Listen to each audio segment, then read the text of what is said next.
ഇന്ന് തന്നെ ഡൗൺലോഡ് ചെയ്യൂ. കാണൂ നിങ്ങളുടെ ഫേവറേറ്റ് ഷോസ്. അവള് ചാവും. അക്കാര്യത്തിൽ നിങ്ങൾക്ക് സംശയമൊന്നും വേണ്ട. ചത്ത് കഴിയുമ്പോ ആ ശവം കെട്ടിപ്പൊതിഞ്ഞ് നിങ്ങൾക്ക് എത്തിച്ചു തരണമെന്ന് ഞാൻ പറഞ്ഞിട്ടുണ്ട്. ആ, ഞാനിപ്പോ വന്നതേ ഒരു പ്രത്യേക കാര്യം പറയാനാ. മോളുടെ വ്രതവും പൂജയൊക്കെ അറിയാലോ. അതിനവസാനം ഒരു സർപ്പബലി നടക്കുന്നുണ്ട്.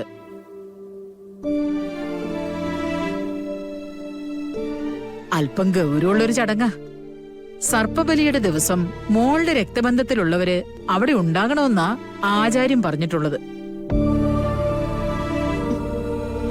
അങ്ങനെയാണെങ്കിൽ അത് പറയേണ്ടത് സിത്താര മേഡത്തിനോടല്ലേ? അതെ, പക്ഷേ മോളുടെ വളർത്തമ്മയാണല്ലോ തങ്കം. പെറ്റമ്മയേക്കാൾ പോറ്റമ്മയ്ക്ക് പ്രാധാന്യമുള്ള പല കാര്യങ്ങളും ഉണ്ടായിട്ടുണ്ട്. നമ്മുടെ പുരാണങ്ങളിൽ തന്നെ അതിന് എത്രമാത്രം ഉദാഹരണങ്ങളുണ്ട്. അമ്മമാരുടെ പ്രാർത്ഥന ദൈവം ആ അർത്ഥത്തിലേ സ്വീകരിക്കൂ. അതുകൊണ്ടാണ് തങ്കം സർപ്പബലിയുടെ ദിവസം അവിടെ ഉണ്ടാകണമെന്ന് പറഞ്ഞത്. എന്താ തങ്കം, മോൾക്ക് വേണ്ടി അങ്ങനെ കർമ്മങ്ങൾ അനുഷ്ഠിക്കാൻ വിരോധം വല്ലതും ഉണ്ടോ? ഒരു വിരോധവും ഇല്ല. ഞാൻ അവിടെ ഉണ്ടാവും. എന്റെ മോളുടെ നല്ലതിനു വേണ്ടിയല്ലേ, ഉറപ്പായിട്ടും ഉണ്ടാവും. ആ, അത് മതി. അമ്മയോട് പറയാനുള്ളതൊക്കെ പറഞ്ഞു കഴിഞ്ഞു കുട്ടി. എന്നാ പിന്നെ നമുക്ക് ഇറങ്ങാം ഒരുമിച്ച്.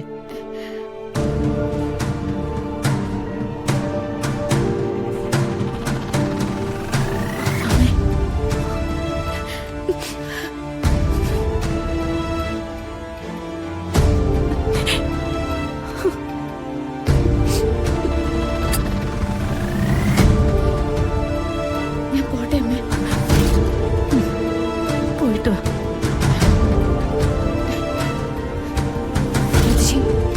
ആ,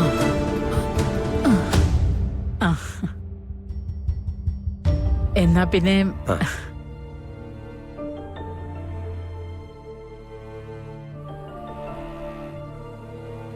വല്ലാതെ പേടിച്ചു പോയില്ലേ തങ്കം? ഞാൻ ഇപ്പൊ വരാം ഗോപാല. തങ്കം അങ്ങോട്ടാ? ഞാൻ വന്നിട്ട് പറയാം.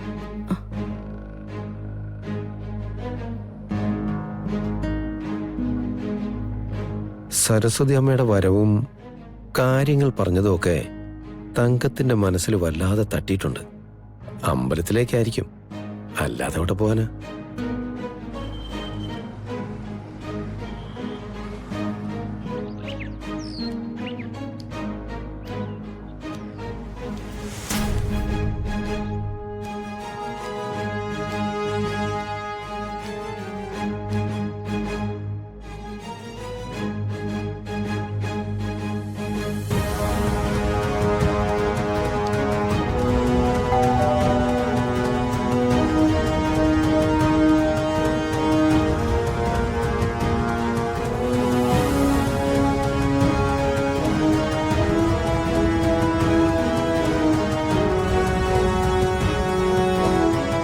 എന്താ?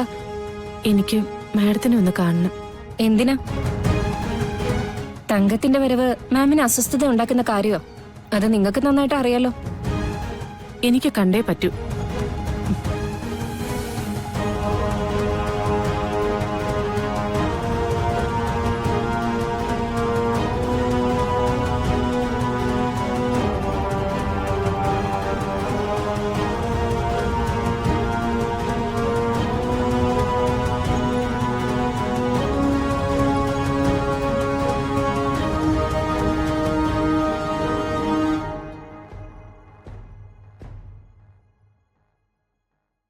കണക്ക് ചോദിക്കാൻ ബാക്കിയുണ്ടോ? ഇല്ല. കളരിക്കല് വെച്ച് കണ്ടപ്പോ ഞാൻ കുറച്ച് മുഷിങ്ങി സംസാരിച്ചു.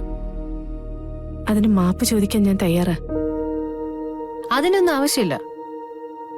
അല്ലെങ്കിലും ചെയ്ത തെറ്റുകൾക്ക് മാപ്പ് ചോദിച്ചാ തീരുന്നതല്ലോ. ആ തെറ്റിന് പകരമാണോ കൃഷ്ണമോളെ കൊല്ലാൻ അയച്ചത്? മാഡം ഒരു അമ്മയല്ലേ? ഗാതമോളുടെ സ്ഥാനത്ത് ഒരു നിമിഷം കൃഷ്ണമോളെ ഒന്ന് ഓർത്ത് നോക്കാറുന്നില്ലേ?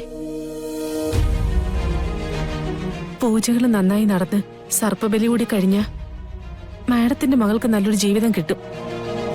പക്ഷേ അതിനുവേണ്ടി ഒരു തെറ്റും ചെയ്യാത്തൊരു കുരുന്ന് ജീവന് മാഡം പകരം കൊടുക്കുന്നത്. ഞാൻ തെറ്റ് ചെയ്തിട്ടുണ്ടെങ്കിൽ എന്നെ ശിക്ഷിച്ചോളൂ. എന്റെ ജീവൻ വേണമെങ്കിൽ അതും ചോദിച്ചോളൂ. അവിടെ ചെറുപ്പമല്ലേ, ഒരുപാടൊന്നും ജീവിച്ചിട്ടില്ലല്ലോ.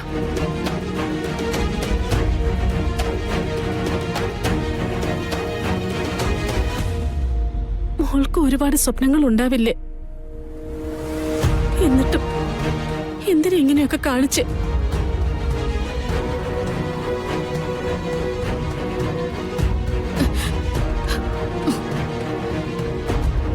ഇവരെന്താ മമ്മി ഇവിടെ? നിങ്ങൾ എന്തിനാ വന്നേ? എന്റെ മമ്മിയുടെ മുന്നിൽ നിൽക്കാൻ നിങ്ങൾക്ക് എങ്ങനെ ധൈര്യം കിട്ടി?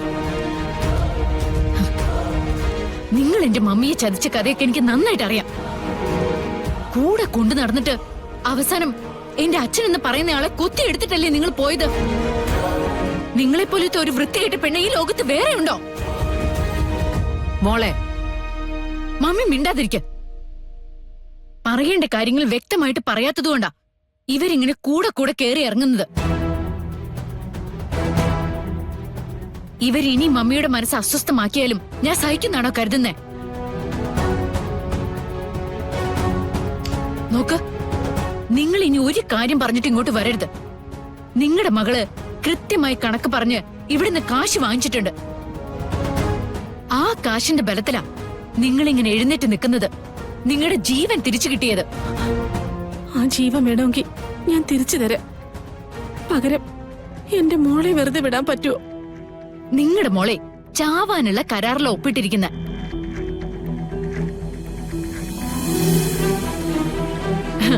അവള് ചാവും. അക്കാര്യത്തിൽ നിങ്ങൾക്ക് സംശയമൊന്നും വേണ്ട. ചത്ത് കഴിയുമ്പോ ആ ശവം കെട്ടിപ്പൊതിഞ്ഞ് നിങ്ങൾക്ക് എത്തിച്ചു തരണമെന്ന് ഞാൻ പറഞ്ഞിട്ടുണ്ട്. അത്രയൊക്കെ ചെയ്തുതരാനേ തൽക്കാലം ഞങ്ങളെ കൊണ്ട് കഴിയൂ. മമ്മി, ഇവരോ ഇവരുടെ മകളോ പറയുന്നത് കേട്ട് മനസ്സലിഞ്ഞ് തീരുമാനങ്ങളൊന്നും മാറ്റാൻ മമ്മി ശ്രമിക്കണ്ട. അങ്ങനെ എന്തെങ്കിലും സംഭവിച്ചാ മമ്മിക്ക് അറിയാലോ എന്നെ. മമ്മി പറയുന്ന പോലെ പ്രതികാരം ഇവരോട് ചെയ്യുന്നത് ഞാനായിരിക്കും.